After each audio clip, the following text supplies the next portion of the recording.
when I ask people to describe a vision, I want them to teleport themselves from today to 2031 and look around, open the books, talk to the people in your head, and then describe what that looks like from that place.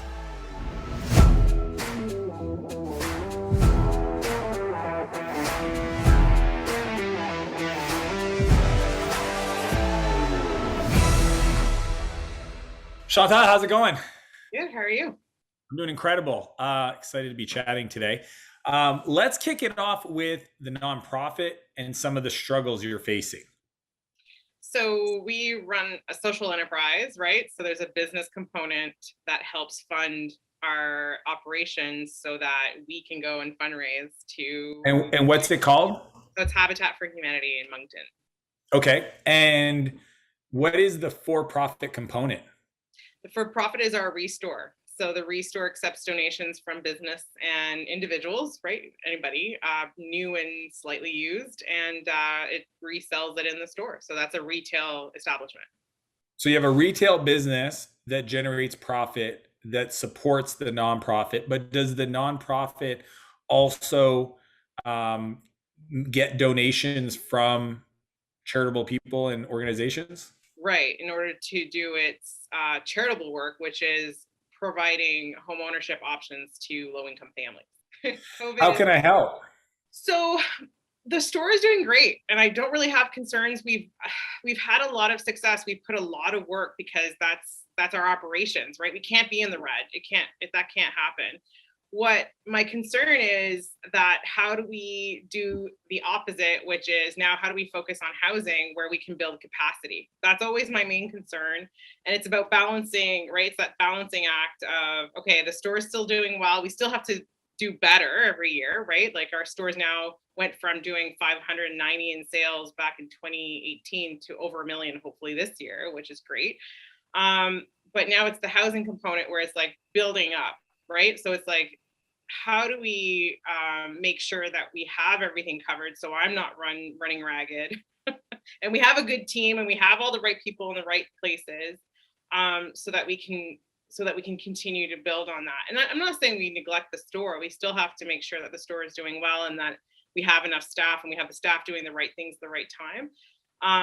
But it's also for the not-for-profit to do that, because I think often we assume that not-for-profits are always going to be, having the bare amount of people doing the work. And I don't think that that's the right model. I think the more people do the work, the more money comes in, the more people we serve.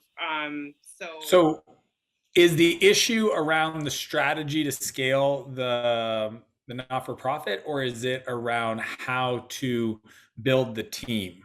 That's a good question. Is it a business model challenge or a people challenge? I think maybe it's a business model challenge, I would say. Okay. Yeah. But I mean, at the end of the day, the not-for-profit essentially is providing shelter and is monetizing, I'm assuming, to some degree, but not really enough to cover the cost. It's more subsidized by the charitable donations. Right. So now that I understand this, I'm assuming, because obviously my brother's a home builder and I have a lot of friends in real estate, the biggest constraint in growing that is going to be your capital to be able to build more projects. Correct. It's not the demand. There's enough people out there that were willing to buy these houses from you, I'm assuming. Right. And what do you think, based on your current economics of the house, that it is sustainable? Or do you think you're doing it at a loss? Like if I looked at a traditional builder, right, that has to pay people market rates and pay for stuff, and then had somebody pay me to buy that, and I was the bank and I was essentially being the mortgager, like, is there enough? Like, are they paying enough, or like, is it? Because I mean, at the end of the day, it's just it's a business model, right? Like most home builders make 7% net profit on a house that they build for people. Right. And they're not even taking the mortgage, right, which the bank has taken. Right. And they've got a whole bunch of security behind them to like make sure that they don't lose, right? Like at scale, if you did 100 houses, there's going to be people that don't pay. There's going to Yeah. be, you know what I mean? Maybe you've already discovered that. So it's like that needs to be factored into the business model component of it, right? Right. So do you think that the business model might need some attention, or is it lack of capital to fund more of those? Maybe a little bit of both, because I think we need to look at, so we have a traditional mortgage model right now, right? We have either the traditional mortgage or we have a lease to own, which is just deferred home ownership. And then Yeah. so we have mortgage receivables on all those ends. But I think that Have you had any defaults? only we've had a few arrears, but we've only had one family default. And honestly, they end up How many houses? right now we have 23 mortgages being paid. All right. So you're starting to get enough data to be able to make some assumptions. So then if you had another 25 of those, the best scenarios, then the thing that breaks is probably the ability to cash flow that or to support that financially. Right. So okay. So then one of the big components sounds like the ability to fund the developments. Right. And what does one development take in capital to fund? It depends on what we're building. Ideally, take the best one. Like you get 23. Try to figure out what's the pattern. What are you building? So and I think that's probably one of the problems, is that we've always built either a single home dwelling or a semi-detached.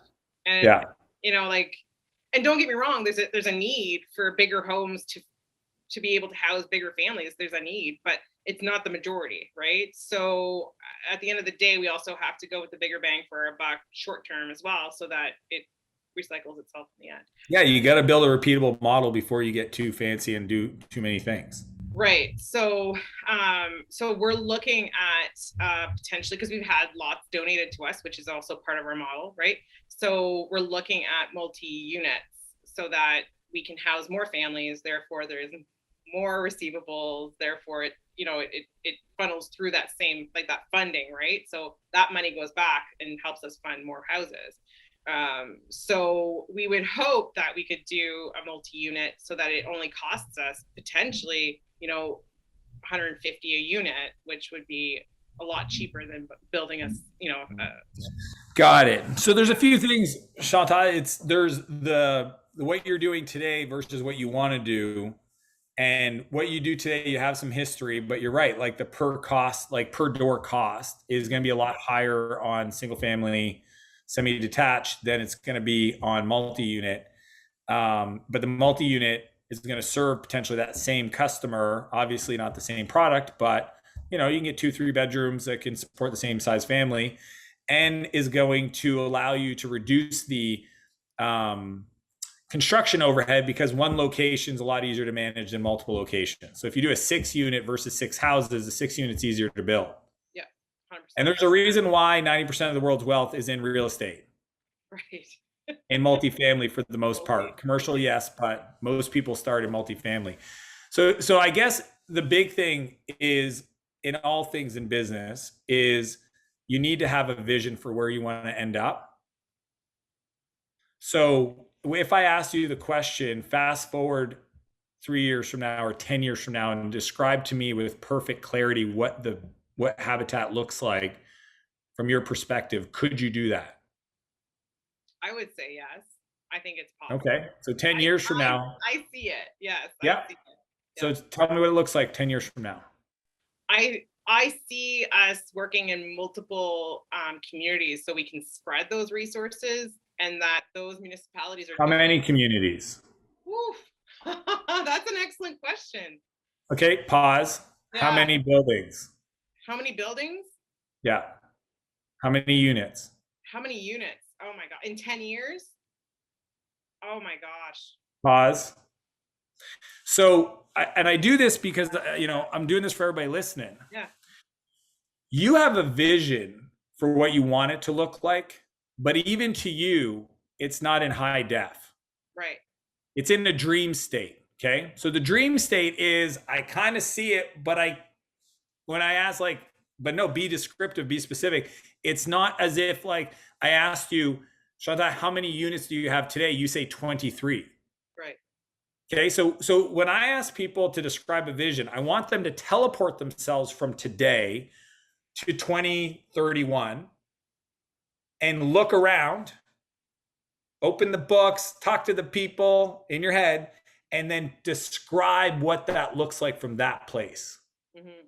We have 3 locations, 156, doors, 13 buildings, X amount of donors. To that degree, the same degree you could do it today for how you would describe your life today. I want you to go to that place and then go to 3 years. Okay. Because one of the questions I believe you had submitted was, how do I get my board? How do I get my stakeholders on board with my vision? Okay. Here's the way I do it in business, and I work with a few nonprofits and I coach them to do it, is that our jobs as the leaders of this vision is to communicate clearly, succinctly, with high def what it looks like. Right. And then the team members' job is to get it done. Right. Which sounds weird because all the people that start things are willing to do the work, which I don't disagree. The problem is that I don't know about you, but I don't have unlimited hours in my week. Right. Yeah. Perfect. I will tell you the highest leverage thing you could possibly do with your time is get clear on what that 10-year and 3-year vision looks like and learn how to tell that story, and tell it so often that anybody that interacts with you or your organization, including contractors, including the bank, including employees, including volunteers, can communicate it to their spouse, their partner in life, ideally at the same level of definition that you've given it to them, which means you got to be really simple, but big vision. Okay. What a lot of my clients do is they'll take that and they'll put it into a document called the Vivid Vision, which is a book by Cameron Herold. Okay. And he talks about the vivid vision because it's kind of like building a house. If I tell you I want it to have a fireplace, okay, it's perfect analogy because you build houses. Okay. So I tell you, I wanted a fireplace in the house, living room. So what do you want in your living room? I want a fireplace. So that's one version, which is what we do all day, right? I want to build more buildings versus I give you a blueprint of the design of the fireplace. So that's good. But even better than that is, here's a picture from House, right? The House website with all the pictures. Here's this. See that fireplace? I want that exact fireplace with the wood thing and the thing here and all the bricks and the way they did that. I want that. So what's the probability, those 3 different ways of communicating what I want, that I'm going to get exactly what I want at the end of the day, right? If I give somebody a photo, unless they're not incompetent, they should be able to produce what I showed them. What's happening is you don't have the photo. Right. You got a dream state version of it. It's hazy. It's not clear. Right. And because you don't have it, to everybody else hearing, they love the enthusiasm, the excitement, etc., but they don't see it yet either. They get excited about what's potentially there, and they're filling in the blanks themselves. Can you imagine how powerful it would be if everybody saw your vision to that level of clarity? And every time you talk to them, you go like, hey, Alice, I love that you did this, but this is where we're going. So can you explain to me how doing this is going to help us get there? Right. Oh, you're right. It's not. Perfect. Do you see how you'll get more time back because you don't have to fix mistakes people made because they didn't understand the bigger picture? Gotcha. You can't get people collaborating on your behalf if they don't know what they're collaborating towards. So even your donors, if they don't know what you've got a vision to create, they don't even know how to help you. Right? They may not even know that you're thinking about multifamily, right? But if you showed me a picture and it showed a map and it had your logo, your company, in these 4 cities, and a pictures of the building, the exact buildings you're going to build, and there's a number next to each one of them showing that there's 4 of these buildings and 2 of these buildings, and a picture of a bunch of people that live in those buildings, and like the donors that you want, the dream donors, like these are the people in our society that we know that we want involved in this project, and here's all the builders and the national builders and the suppliers that are getting involved, and you put that into a visual that is clear as day, exactly what you want, and you wake up every day and you put that in people's face and say, hey, how we do this? I don't know, but this is where I want to go. Right. man, the world will move things around. It's cool. It's like when you do this, if you do it really well, the rest of the stuff will take care of itself. But if we don't know what direction we're going, the way I think about it, I explain this often, is the difference between management and leadership. If I was in a jungle, and I got this from Stephen Covey in 7 Habits of Highly Effective People, I'm in a jungle and I've got a bunch of people essentially bushwhacking. They got the big machetes and they're clearing path. Okay.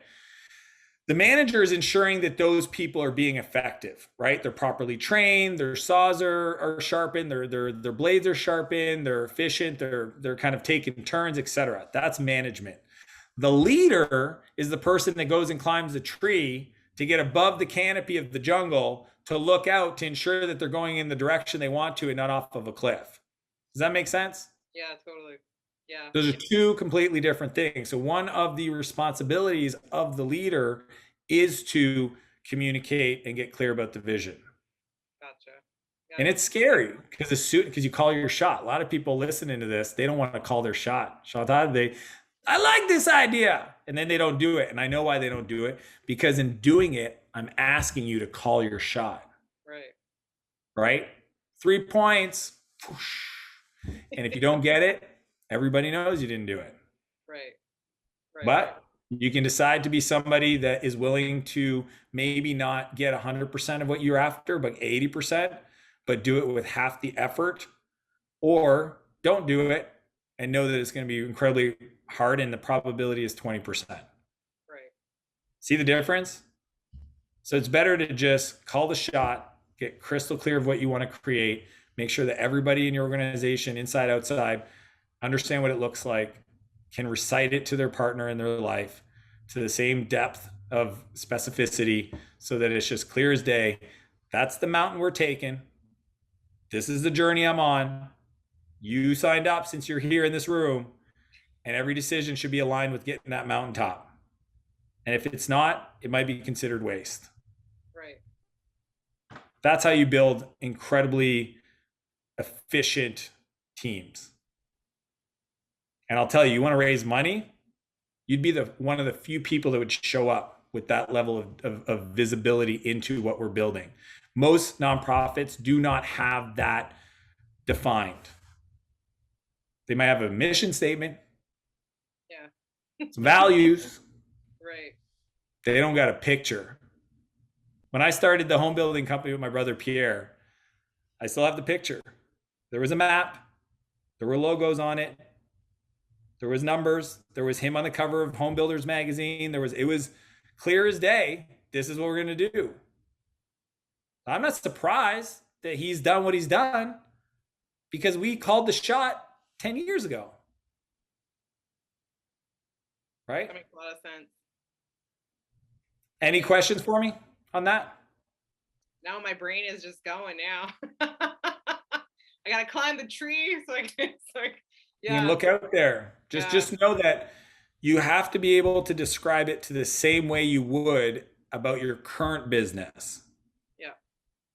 Which a lot of people don't want to do that because it's too specific and it's not as fun. It's kind of fun to just talk about generalities, but it's way more powerful to say, we will have a team of 37 people. We will do X amount of revenue. We will be in X amount of, like, not 10, but like 7 or 9 people. Why is it 9? It's like, because when I looked at it and I thought about it, we did this in this amount of time and this and this, and the amount of people we can do, we can manage 9 in this period. So it's not like people confuse a vivid vision with a BHAG, a big, hairy, audacious goal. Right. Okay. Big, hairy, audacious goals are almost designed to never be accomplished. When Elon Musk says we will colonize Mars, like, it's not like a 10-year plan. It's, that would be cool, but that's what we're going to do. And if hopefully I'm alive while it happens, but if it's not, it's still the mission. Right. That's a big, hairy, audacious goal. Okay. Right. People confuse that with a 10-year vision or a 3-year vision, right? And to me, there's the difference. So you can have this great vision of trying to change the way philanthropy happens or change the way the world works, but there's also like concrete, like, this is the path of us getting on that journey. I never thought about it that way for BHAGs, but that makes a lot of sense to me. And I really like, would you do would you do like, I guess I do have a question. You say 3 and 10 years. So would you have two different visions for where it would be in 3 and then where it would be in 10?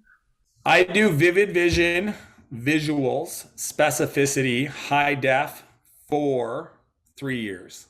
Mhm. And then I do kind of a 10-year target vision, 7 to 8 things that are true. Right. And then every 3 years I reset. So in 3 years, I'll reset my vivid vision. I'll reset the 10-year target. And then what would be like the main components that you would focus on to have that would be components of the vision? Like you It's mentioned. all the components of the business model. Okay. Right. So in my vivid visions for my companies, there's a paragraph and visuals around customer success, marketing, sales, product. Like, what is it? What are we creating? And in my world, I get my leaders to create that. So they define the vivid vision for their own departments that's aligned with my bigger vivid vision for where I want to go. So like I said, I know where we're going. They need to figure out how to get there. They take my vision, break it down into things they need to create to align with that. We put it all in one document, visualize it, and then that's what we share with partners, with our team members, new hires. Every time somebody applies for a job, go read this. If you're not aligned with creating this, feel free to hit the cancel meeting button. Right, right. That makes sense. Yeah. I like that being part of being part of like Oh, the it's people. powerful. Yeah, that would be. You want to raise money? You want to get partners donating product for free? I mean, like I'm telling you, nobody, like most businesses don't do this. Nonprofits definitely don't have this. If you come out of the gate with that level of vision, people will back it because it screams certainty, and that's one of the things that people want more than anything. So when you okay, so I have another question. I'm a visual person, so when somebody puts a visual in front of me versus words, like obviously it speaks more to me. So would you have both versions? Would you have The written is for the specificity, but you still create a vision of it. Okay. Yeah. I have clients that'll take their visual vivid vision and turn it into a mural that's in the back of when you walk into their office. It's on the wall. Yeah, nice. Yeah, and they'll just paint over it every 3 years. Right? They'll just hire a graffiti artist, say, here's the document, go make that a visual mural on the back of the entrance of the desk. So that way every person that comes into the place sees it on the wall and it says vivid, 2023 vivid vision.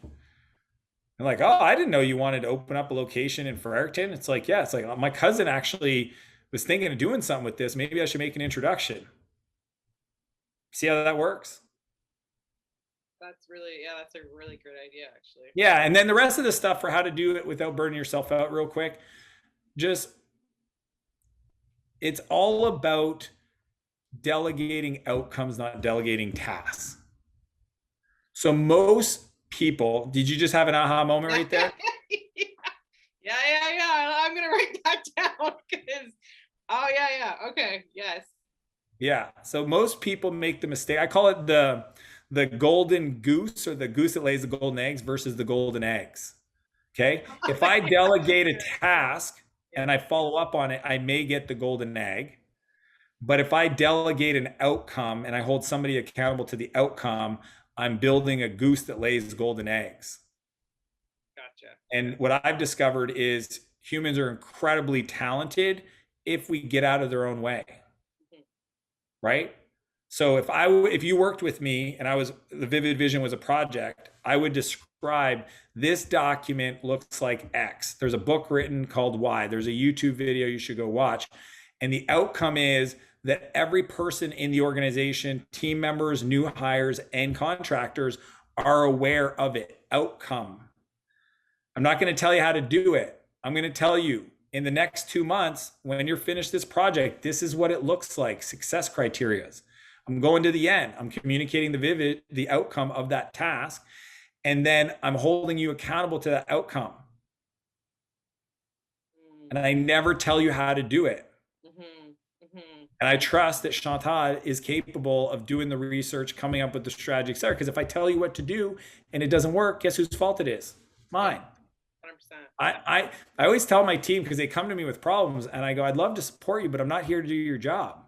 That's amazing. Yeah. Yeah, like they're like, hey, I got this problem. I go, yeah, I know. And they're like, what do I do about it? I said, I don't know. I'm not here to do your job, but I'm here to support you. So you get some suggestions. I'm willing to brainstorm with you. Right. If you need more time, go do some research. Come back when you get some ideas. Right. Right. So I call that the 1-3-1 rule. I'll teach you this, and then I gotta bounce. But the 1-3-1 is when somebody comes to you with any issues, always ask them to say the one problem they're trying to solve. Mm-hmm. So the question I ask often on a daily basis is, what problem are we trying to solve? Because most people come to you with multiple ones or just emotional junk. And it's like, hey, can we just take a step back? We're about to have a conversation. I just need to know, what problem are we trying to solve? A well-defined problem is half solved. I think Einstein said that. Mm-hmm. Most people don't have well-defined problems, and they talk in circles. Okay, so the problem is we don't have enough capital to do this bill. Perfect. Is that the problem we're trying to solve? Maybe. What is the problem trying? Well, I don't have anybody to manage the build. So that's the problem we're trying to solve. Yes. Are you sure? Yeah, that's the one. Perfect. What are your 3 options to find that person? Well, I don't know.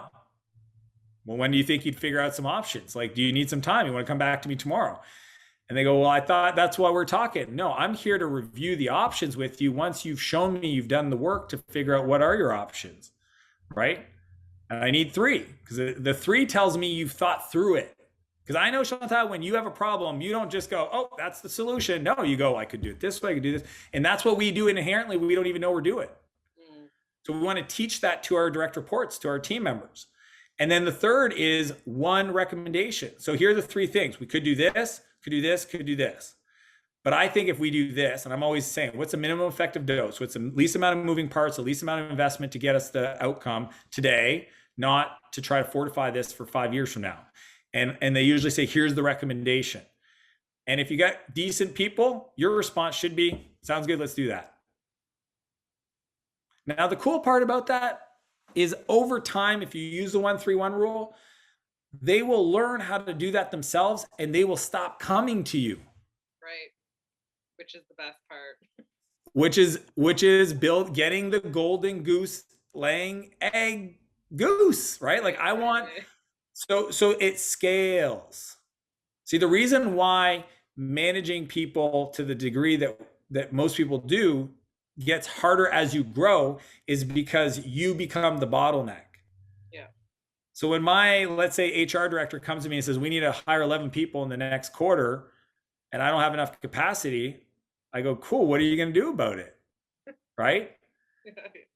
And they go, I don't know. It's like, great, we'll figure it out. And then over time, they are now able, and this is the big reason, this is like the most important reason personally, if you want to really grow an organization, is that if you don't teach them, they're not doing that with their direct reports, and you will 100% bottleneck. Right. So if you think you're a bottleneck for your team, if they have direct reports, they're a bottleneck for their direct reports. Okay. And my favorite book on this topic is called The 1 Minute Manager Meets the Monkey. Okay. Most leaders are taking monkeys off of their team members' backs and putting them on their back when they got to stop and go, don't put your monkey on my back. It's your monkey. Keep the monkey. Let's insure the monkey. Let's talk about the monkey, but you're going to take care of the monkey. Right. It's a fun little read. It'll really get you sorted. With that, I want to ask, as we wrap up, what were the top takeaways from you today? Like, what did you feel you needed to hear the most? The tree. You're the person climbing the tree to make sure everyone's going in the right direction. Leadership versus management. Yeah, definitely leadership. And delegate outcomes, not tasks, is definitely the third. Really, really like that one. And the 1-3-1, I'll definitely keep that in mind, because I think that's good for parenting too. Let's just be honest. Yeah. Business is the ultimate personal development program, because it will show you where, it'll show you your opportunities. Yeah. Awesome. I appreciate the time. It's been super fun. Thank you. I appreciate your time. Thank you so much. Cool. Talk soon. Take care. Bye-bye.